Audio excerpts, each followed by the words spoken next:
اسلام ہمیں اکرام سکھاتا ہے. اسلام ہمیں کہتا ہے کہ استاد کی اولاد کا بھی ادب کرو.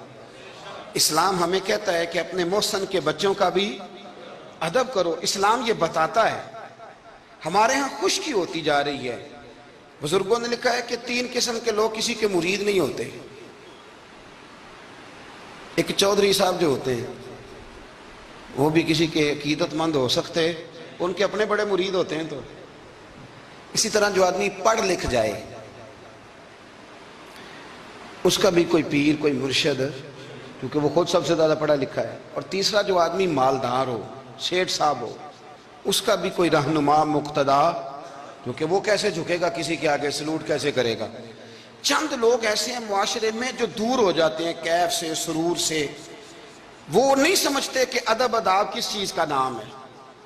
لوگوں نے سمجھا اسلام میں خشک مذہب ہے. پڑھیے قرآن پاک کا 15واں سپارہ آخر سے 16واں شروع سے. حضرت خضر علیہ السلام گئے،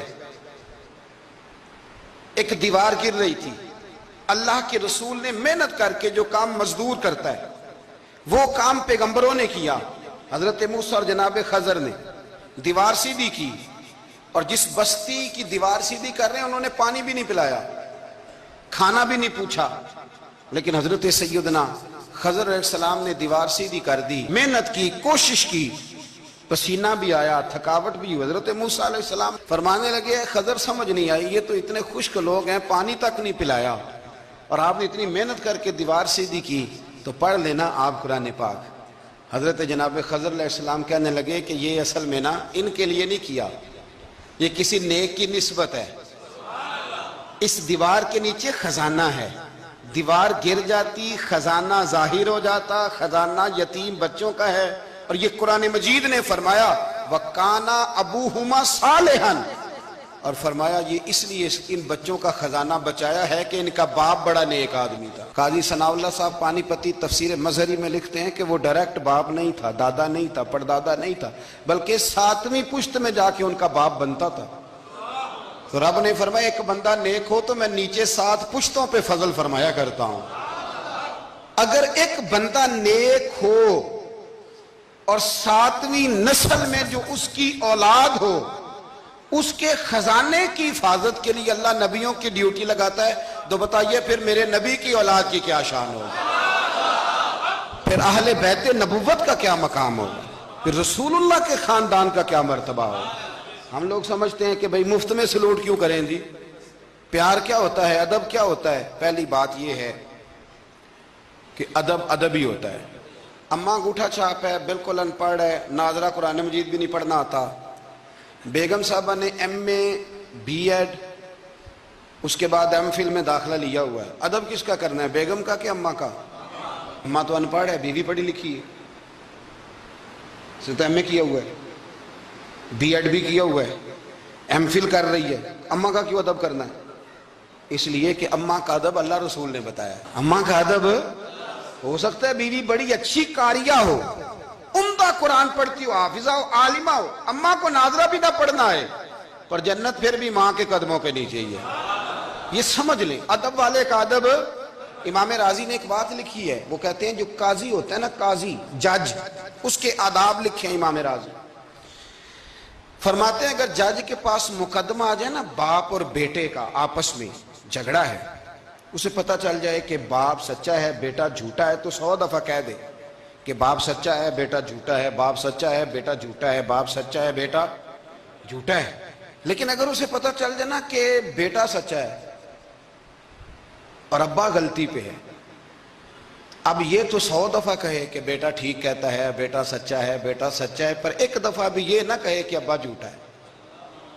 حالانکہ مطلب یہی ہے، اگر بیٹا سچا ہے تو پھر خود بخود سمجھ آتی ہے کہ ابا جی غلطی پہ ہیں. لیکن ادب کا تقاضا یہ ہے کہ جج بھی یہ نہ کہے کہ باپ جھوٹا ہے، اگرچہ وہ غلطی پر ہے، یہ تو کہہ دے کہ بیٹا. اس لیے کہ ادب والے کا جو مقام ادب ہے وہاں ادب کیا جائے گا، جو مقام اکرام ہے وہاں اکرام. وہاں آپ خشک نہیں بنیں گے، جہاں جھکنا ہے وہاں بہرحال جھکنا ہے، جہاں سلوٹ کرنی ہے بہرحال وہاں سلوٹ کرنی ہے. جن کا ہمارے اوپر ادب لازم ہے ہم نے ان کا ادب. امام اعظم ابو حنیفہ رحمۃ اللہ علیہ ایک جنگل میں ایک باغ میں بیٹھے تھے، شاگرد ساتھ تھے، امام ابو یوسف تھے. اور بھی آپ کے شاگرد تھے تو کچھ لکھ رہے تھے. علماء جب کتابیں لکھتے ہیں تو 20-20 کتابیں انہوں نے کھول کے نشانیاں رکھ کے دائیں بائیں رکھی ہوتی ہیں, مختلف قسم کے نوٹس ہوتے ہیں, بڑا کچھ بکھرا ہوا تھا. شاگرد تھے, باغ کے ایک کونے میں بچے کھیل رہے تھے. وہ بچوں میں سے ایک بچے کی گیند آ گئی باغ میں. بچہ گیند لینے آیا تو امام صاحب اٹھ کے کھڑے ہو گئے, وہ کاغذ شاغذ سارے بکھر گئے. بچہ گیند لے کے چلا گیا, شاگرد چپ رہے. چلو دوبارہ سے کتابیں سمیٹی, ڈھونڈا سارا کچھ, پھر سے کام شروع ہوا. چند منٹ گزرے تو بچہ پھر آ گیا گیند لینے. امام صاحب پھر اٹھے, پھر سارا کچھ بکھر گیا. شاگردوں نے برداشت کیا. سارے شاگردوں میں برداشت بھی نہیں ہوتی, شاگردوں کی بھی موج ہوتی ہے. شاگردوں مریدوں کا بھی اپنا اپنا وقت ہوتا ہے خدمت کرنے کا, اپنا اپنا سٹائل ہوتا ہے ادب کرنے کا. دور بڑا منفرد آ گیا. تیسری دفعہ, چوتھی دفعہ, 5 دفعہ ہو گئی تو بس شاگردوں کی جو صبر تھا, حوصلہ, وہ جواب دے گیا. بچہ پتہ نہیں کتنی دفعہ آئے گا. جب وہ بچہ پھر آیا, امام صاحب بوڑھے آدمی تھے, گھٹنوں میں درد بھی تھی, بڑی مشکل سے اٹھتے, چیزیں ساری بکھر جاتی. وہ بچہ جب 7ویں دفعہ تو امام صاحب پھر اٹھے, تکلیف سے اٹھے. امام ابو یوسف عرض کرنے لگے, حضور یہ بچہ ہے, اس کی تو ڈیوٹی لگی ہوئی ہے گیند لانے کی, تو 100 دفعہ آئے گا. تو امام صاحب فرمانے لگے, یہ 100 دفعہ آیا تو میں 100 دفعہ اٹھوں گا, آنے دو. کہ حضور کیوں آپ اٹھیں گے؟ فرمایا یہ میرے استاد کا پوتا ہے. اصلا نال جے نیکی کریے تے نسلاں تاک نہیں بھول دے. سن لو, اصلا نال جے نیکی کریے تے نسلاں تاک, ہاں بے اصلاں نال نیکی کریے تے پھول کنڈیاں نال تول دے. بے اصلاں نال, میں میرے استاد کا پوتا ہے تو اٹھوں نا, یہ 100 دفعہ ہے, میں اٹھوں گا. میں نے اس گھر سے فیض لیا ہے, یہاں ڈیوٹی کرنا میری ذمہ داری کا حصہ ہے, سوال ہی نہیں پیدا ہوتا. صحابہ کرام فرماتے ہیں نبی پاک کے اخراجات بہت زیادہ تھے, آمدن کوئی نہیں تھی, بظاہر بڑے خرچے تھے, مہمان بڑے آتے تھے, بڑے معاملات تھے, اور دین کا کام بذات خود ایک محنت ہے. ہمارے یہاں لوگ بڑا کہتے ہیں علماء, جی یہ پیر صاحب کرتے کیا ہیں؟ میں کہتا ہوں پیر صاحب میں نوکری لوا دے. کہندے وہ فلانے مفتی صاحب ڈیوٹی کیا کرتے ہیں؟ میں کہتے ہیں دینے نو دیہڑی لے جائے کر مفتی صاحب نو, مستریاں نہ لا انہوں, تاکہ روٹی تو کھا لینا. اور خدا کے بندو, جو بندہ سویرے ڈیوٹی کرنے جائے گا وہ شام کو آ کے ریسرچ کر سکے گا کتاب و سنت پہ؟ وہ ایک صفحہ پڑھے گا تو سو جائے گا. اس لیے حضرت عمر فاروق نے یہ کام امت کو بتایا, فرمایا علماء کو تنخواہ دو. اور مسجد کے امام کی تنخواہ حضرت عمر نے گورنر, صوبے کے گورنر کے برابر لگائی تھی, اور خطیب کی تنخواہ گورنر سے زیادہ ہوتی تھی. فرماتے تھے یہ ذہنی طور پر فارغ رہیں گے, سہولت میں رہیں گے تو صحیح دین پڑھیں گے اور صحیح کر کے پڑھائیں گے. اگر یہ الجھے رہیں گے کہ سویرے بیل جمع کرانا ہے تو ان کے لیے بڑی دشواری ہو جائے. لیکن ہمارا ماحول کیا ہے, عالم جب تخصص کر لیتا ہے نا تو پی ایچ ڈی کے برابر ہو جاتا ہے. درس نظامی کے بعد جب تخصص کرتا ہے نا وہ 3 سال میں یا 2 سال میں, تو پی ایچ ڈی ہے. آج پی ایچ ڈی آدمی جائے نا یونیورسٹی میں لگے تو تقریباً 2.25 لاکھ کے قریب اس کی تنخواہ ہے. عالم کو کیا دیتے ہیں لوگ؟ یہ میری بات سمجھے, اس کا اور اس کا لیول تعلیم کا ایک جیسا ہے, اس کا سٹیٹس کیا ہے اور اس کا. لیکن اس کے باوجود اگر وہ کسی آسانی میں ہے تو اس بیچارے کو حساب دینا پڑتا ہے, اسے بتانا پڑتا ہے کہ گاڑی میں بیٹھتا ہوں تو کہاں سے آئی ہے, روٹی کھاتا ہوں تو کہاں سے, اس کو پھر بھی حساب دینا پڑتا ہے. اس کا نقصان یہ ہوتا ہے پھر لوگ دین میں آنا چھوڑتے ہیں. ہمارے یہاں گجرانوالہ میں ایک عالم تھے, وہ 9 بھائی عالم تھے. اب ان کے بچوں میں سے کوئی بھی نہیں بنا. کوئی بچہ کوریا میں کمائی کر رہا ہے, کوئی افریقہ میں کمائی کر رہا ہے. وہ کہتے ہیں جو شراب کا ہوا ہے ہمارا بھی تو وہی ہونا نا. کل بچے نکل گئے, انہوں نے کہا جا کے محنت کرتے ہیں. نے کیا کمایا؟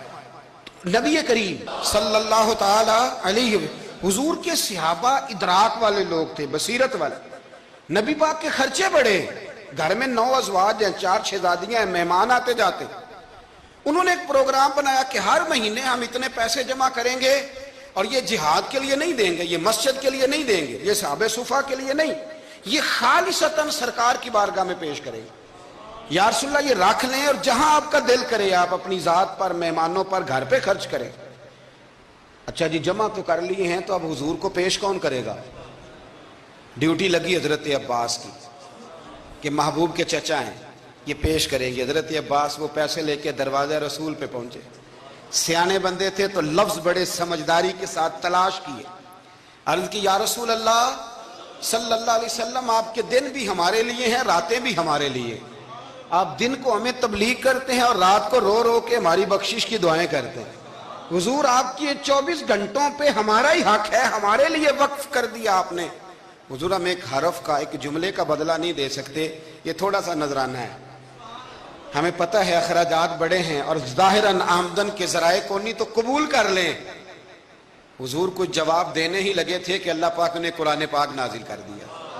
سورہ شورى کی آیت نمبر 23 فرمایا محبوب قل لا اسألکم علیہ اجرا، محبوب ان سے فرما دو کہ اس تبلیغ دین پر گویا طائف میں پتھر کھانے سے لے کر احد میں دانت شہید کرانے تک لا اسألکم علیہ اجرا، میں تم سے کسی اجر کا سوال نہیں کرتا الا المودۃ فی القربى، ہاں اگر کچھ کرنا ہے تو میرے اہل بیت سے پیار کرتے رہنا. میرے اہل بیت سے. یا رسول اللہ یہ کون ہے؟ فرمایا مولا علی، سیدہ فاطمہ اور ان کی اولاد حسن سے پیار کرنا، حسین سے پیار کرنا. میرے رسول پاک نے فرمایا فاطمہ تو بدعت منی، لوگوں فاطمہ کو میرے وجود سے الگ نہ سمجھنا، یہ میرے جگر کا ٹکڑا ہے. اور حضور فرمانے لگے جس نے فاطمہ کو راضی کیا اس نے محمد عربی کو راضی کر لیا. میں اس سے راضی ہوں جس نے میری بیٹی کو راضی کیا. اور فرمایا جس نے اسے ناراض کیا، اللہ کرے یہ چھوٹی بات نہیں بڑی بات کر رہا ہوں، فرماتے ہیں جس نے اسے راضی کیا اس نے مصطفیٰ کو راضی کر لیا. اور فرمایا جس نے مجھے راضی کیا اس نے اللہ کو راضی کر لیا. اور حضور فرمانے لگے النظر الی وجہ علی عبادہ، علی کو تو دیکھتے رہو گے تو رب کی عبادت کا ثواب ملتا رہے گا. کچھ لوگ پریشان تھے کہ حضور سارے تو نہیں نہ دیکھ سکیں گے مولا علی کو. حضور نے اس کا بھی جواب دیا، فرمایا ذکر علی عبادہ، تو بس علی علی کہتا رہے تجھے رب کی عبادت کا ثواب ملتا رہے گا. علی کا ذکر بھی عبادت. اس خاندان کے ساتھ پیار کرنا. میرے اعلیٰ حضرت فاضل بریلوی رحمت اللہ علیہ سے کسی نے پوچھا سید کو زکوٰۃ دے لیں؟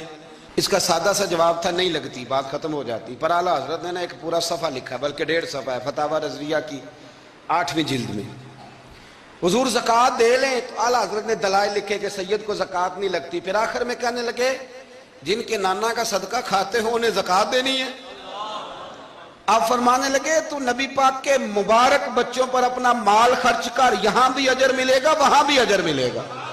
اور پھر اعلیٰ حضرت نے حدیث لکھی ہے کنز المال کے حوالے سے. کمال کرتے ہیں جب آپ اس طرف آتے ہیں نا، خدمت سادات کا پورا باب بیان کیا. فرمانے لگے رسول کریم علیہ السلام نے فرمایا جس نے عبد المطلب کی اولاد کے ساتھ نیکی کی، بات ہی ختم کر دی. عبد المطلب کی اولاد میں حضرت عباس کا خاندان بھی شامل، عبد المطلب کی اولاد میں حضرت جعفر طیار کا خاندان بھی شامل، حضرت سیدنا میر حمزہ کے بچے بھی شامل. حضور فرمانے لگے جس نے عبد المطلب کی اولاد کے ساتھ نیکی کی، قیامت کے دن مجھ پر لازم ہے کہ جب وہ مجھ سے ملے گا تو میں اسے صلہ دوں گا.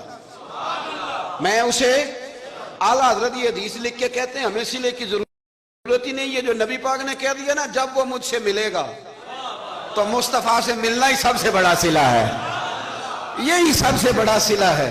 بیدم شاہ بارسی کہنے لگے عدم سے لائی ہے ہستی میں آرزو رسول، عدم سے لائی ہے ہستی میں آرزو رسول، یہ کہاں کہاں لیے پھرتی ہے جستجو رسول.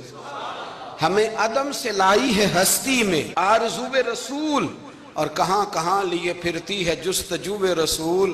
عجب تماشا ہو میدان حشر میں بیدم کہ سب ہوں پیش خدا اور میں روبرو رسول.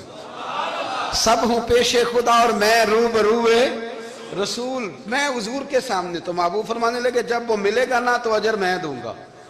تو پتہ یہ چلا خدمت سادات، ان سے پیار کرنا، اہل بیت نبوت سے ان کی شان کو سمجھے. مرتبے والے کا مرتبہ ہمیشہ سمجھنا چاہیے، ہمیشہ. جس کو اللہ نے مرتبہ دیا ہے اس کے مرتبے کو سمجھے. میرے رسول کریم علیہ السلام نا ذرا اعزازی وقت دیتے تھے. یہ سارا دن ہی امام حسن اور حسین مسجد میں رہتے تھے، سارا دن ہر وقت حضور کے ساتھ کھیلتے تھے. ان کا دروازہ مسجد نبی میں کھلتا تھا گھر کا. لیکن اس کے باوجود حضور فرماتے فاطمہ آج میرا دل کرتا ہے تمہارے گھر آ کے رات گزاروں. بھئی کوئی گھر بڑی دور ہے، یہ تو ساتھ ہی تو ہے. تو سیدہ فاطمہ فرماتی ہیں میں نے کہا حضور بڑی خوش نصیبی ہے تو محبوب نا رات کو میرے گھر میں آ کے سوئے. فرماتی ہیں میں نے چارپائی بچھائی نبی پاک کے لیے, ایک شخص کے سونے کی جگہ تھی. حضور نے فرمایا میں تو حسن حسین کے لیے آیا ہوں. یا رسول اللہ پھر فرمایا یہ میرے ساتھ سوئیں گے. میں نے عرض کی حضور اب کو دقت ہوگی, کیسے سوئیں گے؟ تو نبی پاک علیہ السلام نے فرمایا میں سلا لوں گا. حضرت فاطمہ کہتی ہیں ایک کندھے پہ حضور نے امام حسن کو لٹا لیا اور دوسری سائڈ پہ امام حسین کو لٹا لیا. کہتی ہیں امام حسین کی عادت تھی وہ رات کو دودھ مانگتے تھے, میں نے برتن میں رکھا ہوتا تھا, میں ڈال کے دیتی تھی, بچے مانگتے ہیں نا رات کو دودھ. فرماتی ہیں رات کو نا امام حسین نے دودھ مانگا, میں اٹھنے لگی دودھ دینے کے لیے, پر حبیب نے فرمایا بیٹے تو لیٹ جا, آج میرے ساتھ سوئے ہیں تو دودھ بھی میں ہی پلاؤں گا.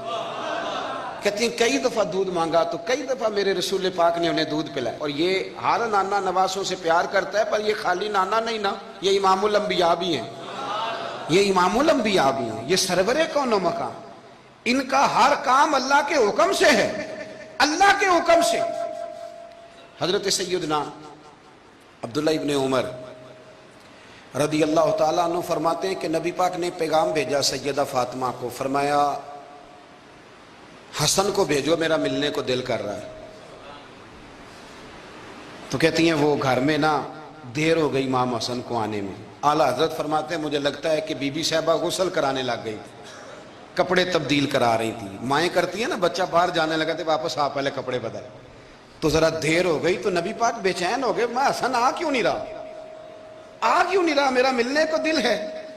فرماتے تھوڑی دیر گزری تو امام حسن نے دروازہ کھولا سیدہ پاک کا. جب دروازہ کھولا تو رسول کریم نے دونوں بازو یوں کھول دیے اور نبی پاک گھٹنوں کے بل زمین پر بیٹھ گئے. امام حسن بھی جب اندر سے نکلے تو انہوں نے بھی یوں بازو کھولے. تو کہتے ہیں رسول کریم کے جب گلے سے آ کے لگے تو عبداللہ ابن عمر کہتے ہیں میں نے حضور کی آنکھوں میں آنسو دیکھے اور محبوب ان کا ماتھا چوم کے کہنے لگے اے اللہ میں ان دونوں سے محبت کرتا ہوں, تو بھی ان سے محبت فرما. میرے اللہ جو میرے حسن حسین سے محبت کرے اس بندے سے بھی محبت فرما, جو ان سے پیار کرے اس سے بھی.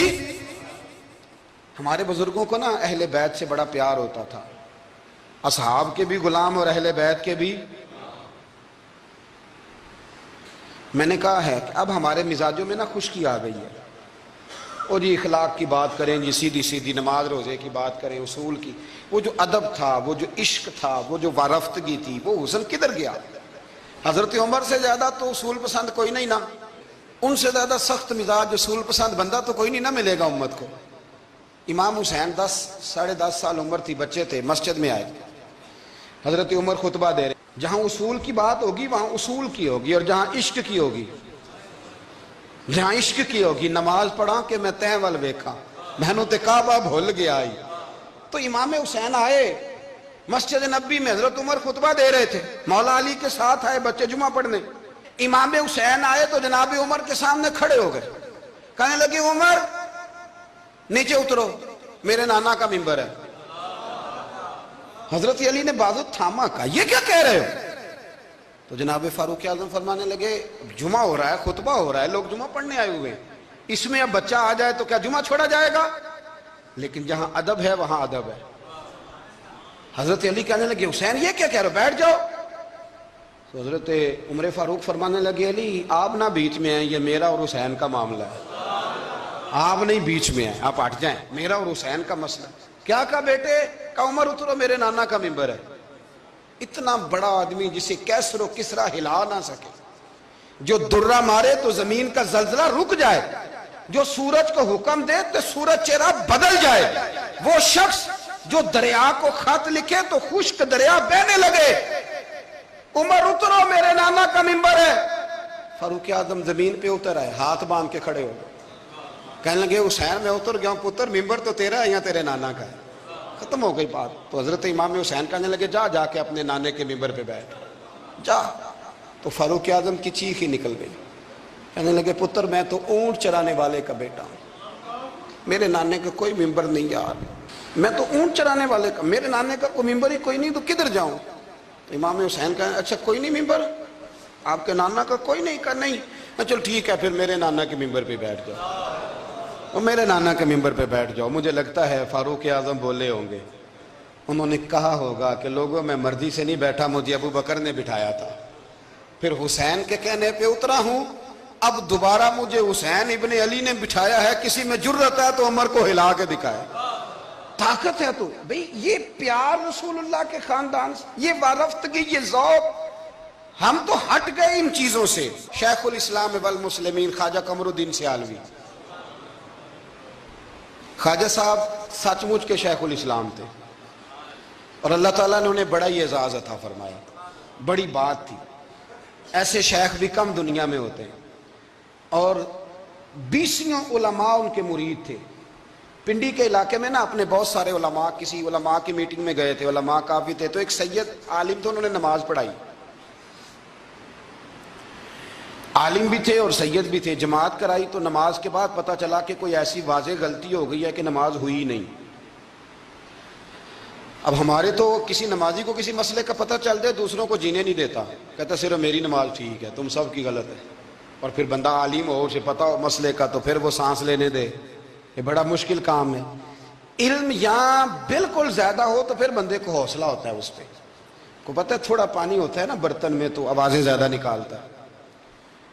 علماء سارے کہنے لگے جی جلدی سے بتائیں جی حضرت صاحب وہ نماز نہیں ہوئی، تو خواجہ صاحب فرمایا چپ کر جو، پتہ مجھے بھی ہے نماز نہیں ہوئی، پر مسئلہ یہ ہے میرا مولوی نہیں نا، یہ رسول اللہ کا خاندان ہے، اور تیری نسل پاک میں ہے بچہ بچہ نور کا، فرمایا یہ حضور کا خاندان ہے، چپ کر جاؤ، طریقے سے بات کرنی، ادب سے، اور کوئی عالم ہوتا تو میں لقمہ دیتا، یہ سادات ہیں، چپ کرو۔ چلو کہنے لگے میں نہ سوچ رہا ہوں کہ کوئی جملہ مل جائے تو شاہ جی کو کہوں کہ نماز نہیں ہوئی، حالانکہ بڑے عالم تھے خواجہ صاحب، بہت زبردست قسم کے محقق عالم۔ تھوڑی دیر کے بعد کہنے لگے لو جی مجھے نا مل گیا جملہ، میں شاہ جی کو بتانے لگا ہوں۔ کب بتائیں؟ تو سلام لی آگے جا کے، شاہ جی کے ہاتھ چومے، کہنے لگے حضور آپ کے پیچھے نماز پڑھی ہے، سید ہیں تو مزہ بڑا آیا ہے، ان 4 رکعتوں کا بڑا ہی مزہ آیا ہے، ہمارا دل کرتا ہے ایک دفعہ یہی نماز دوبارہ نہیں پڑھا دیتے، مزہ ہی بڑا آیا ہے نا، ذرا ایک دفعہ دوبارہ نہیں پڑھا دیتے نماز، مزہ بڑا ہے۔ تو شاہ جی کہنے لگے لگ مجھے بھی رہا تھا نماز کوئی نہیں ہوئی، پر میں کہہ رہا تھا شاید میرا وہم ہی ہو، لگ رہا تھا کہ نماز نہیں ہوئی۔ تو آپ بڑے سمجھدار آدمی ہیں، آپ نے سید کا ادب بھی بچا لیا ہے اور مسئلہ بھی بتا دیا ہے، تیری نسل پاک میں ہے بچہ بچہ نور کا، تو ہے عین نور تیرا سب گھرانہ نور کا۔ حضرت ابو ہریرہ رضی اللہ تعالیٰ عنہ امیر المومنین فی الحدیث، یہ بھی مومنوں کے امیر ہیں علم حدیث میں۔ یوں بیٹھے تھے سارے طالب علم آپ کے سامنے، حدیثیں سننے والے سینکڑوں لوگ، حضرت ابو ہریرہ حدیثیں بیان کر رہے۔ مدینہ منورہ میں تازی تازی بارش ہوئی تھی، امام علی مقام ابھی نوجوان تھے، امام حسین نہ آئے، بارش ہوئی، چھوٹے چھوٹے گڑے مدینہ منورہ میں، تو ان میں پانی کھڑا تھا، امام حسین نے نا قدم رکھا زمین پہ تو آپ کے پیروں کو نا تھوڑی مٹی لگ گئی، مٹی بھی کیا تھی، مدینے کی مٹی تھی، مٹی آپ کے قدموں کو لگ گئی۔ شاگرد کو بھی بندہ کہہ سکتا ہے کہ جا ذرا امام صاحب کو کپڑا دے کوئی پیر صاف کرنے، کسی کو بھی کہہ سکتا ہے، اور پھر بندہ پڑھا رہا ہو، بیٹھا ہو، اس کے سامنے عقیدت والے سننے والے لوگ آئے ہو، وہ سمجھتا ہے میرا کوئی قد کاٹ ہے، بڑی بات ہے میری، وہ پھر اس طرح ادب اداب کرے۔ جب امام حسین نے قدم رکھا نا زمین پہ مٹی لگ گئی، تو اب شاگردوں کا منہ اس طرف تھا، حضرت ابو ہریرہ کا ادھر تھا، وہ دیکھ رہے تھے، تو جناب ابو ہریرہ جلدی سے اٹھے، خود اٹھے، شاگردوں کا حلقہ چیرتے ہوئے گزرے، اور امام علی مقام کے نا پیروں میں جا کے بیٹھ گئے۔ حضرت ابو ہریرہ کی داڑھی سفید، امام حسین کی کالی، حضرت ابو ہریرہ نے اپنی پگڑی کھولی اور امام حسین کے پیر صاف کرنے لگے۔ حضرت امام حسین نے قدم پیچھے کھینچے اور کہا آپ کیا کر رہے ہیں، آپ بزرگ ہیں، میں تو جوان ہوں، یہ کیا کر رہے ہیں؟ تو حضرت ابو ہریرہ رو پڑے، کہنے لگے حسین میں کالی داڑھی کا ادب نہیں کر رہا، میں خون رسول کا احترام کر رہا ہوں، میں خون رسول کا ادب کر رہا ہوں، یہ نبی پاک کا خاندان، یہ رسول اللہ صلی اللہ تعالی علیہ وسلم کا خاندان ہے، اس خاندان نبوت کا اکرام کرنا، ان کا احترام کرنا، ان سے پیار کرنا، ان کی قدر کرنا، ان کے لیے اپنے دل میں آنکھوں میں عزت رکھنا۔